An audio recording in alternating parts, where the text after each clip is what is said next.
करिश्मा, रेशमा और मनीषा 3 बहनें हैं। उनका एक भाई भी है, मयंक। मयंक अपनी बहनों को बहुत प्यार करता है, लेकिन मयंक की पत्नी सविता इस मामले में मयंक से बिल्कुल ही अलग है।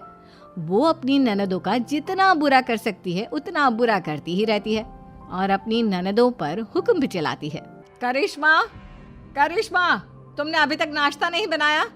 तुम्हारे भैया को ऑफिस जाने में देर हो रही है। हाँ भाभी, बस अभी बनाती हूँ। करिश्मा, तुम ये ढीलापन छोड़ दो। कल को पराए घर जाना है।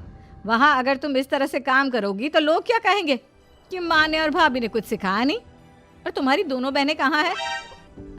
रेशमा मार्केट गई है और मनीषा सो रही है। क्या? सुबह के 8 बज रहे हैं और ये महारानी अभी भी सो रही है?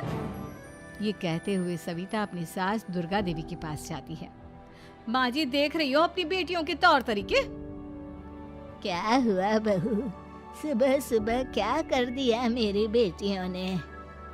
अरे एक तो अभी अभी उठकर किचन में गई है, दूसरी सुबह सुबह बाहर चली गई और तीसरी अभी तक सो रही है। क्या करूं मैं इन तीनों का, मैं तो परेशान हो गई हूँ। जा जाकर उठा उसे और रेशमा से मैं बात करती हूँ। सविता सीधा मनीषा के कमरे में जाती है और उससे कहती है, महारानी जल्दी उठो, सूरज सर पर आ गया है।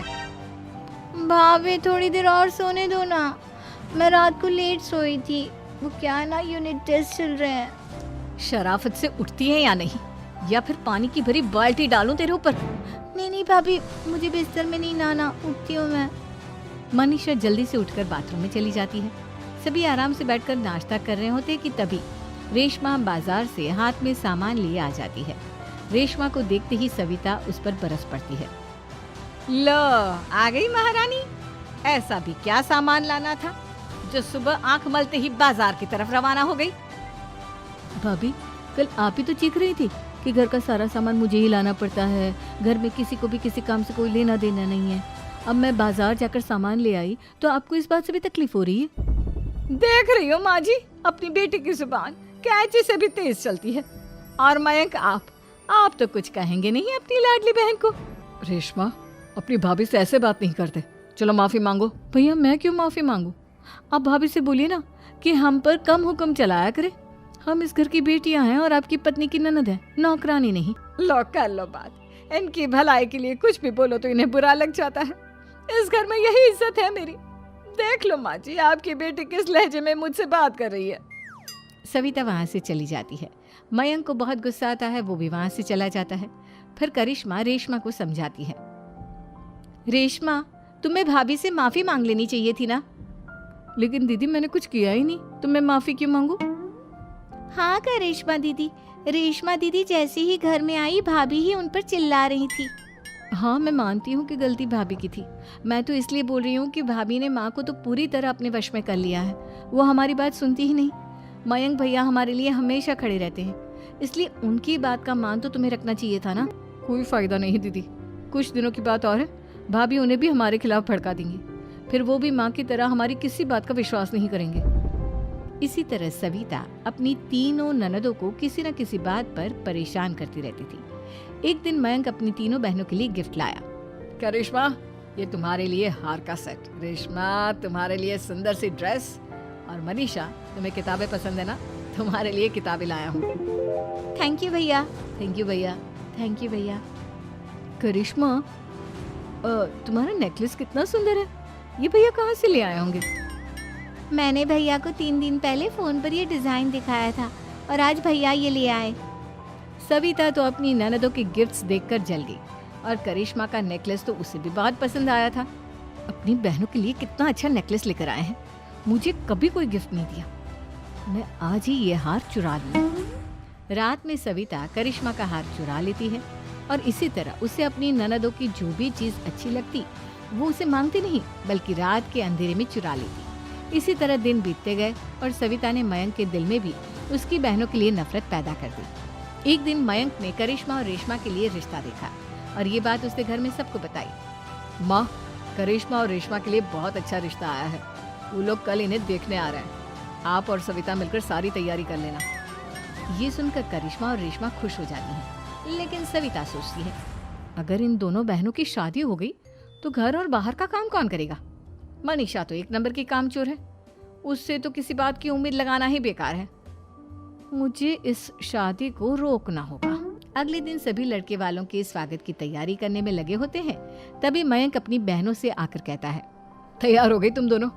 देखो दोनों लड़के बहुत अच्छे हैं, मैं कोई कसर नहीं छोड़ना चाहता, इसलिए तुम उनके सामने अच्छे से बिहेव करना और अपनी भाभी से लड़ने मत लग जाना। करिश्मा, तुम वो नेकलेस पहन लो ना जो मैं तुम्हारे लिए लाया था। भैया मैं बहुत देर से वो नेकलेस ढूंढ रही हूँ, लेकिन मुझे मिल ही नहीं रहा। क्या तुमने नेकलेस खो दिया? तुम्हें पता भी है वो कितना महंगा था? तुम कोई काम ढंग से नहीं कर सकती। मयंक गुस्से में वहां से चला जाता है। थोड़ी देर बाद लड़के वाले भी आ जाते हैं। वो दोनों बहनों को पसंद कर लेते हैं और रिश्ता पक्का हो जाता है।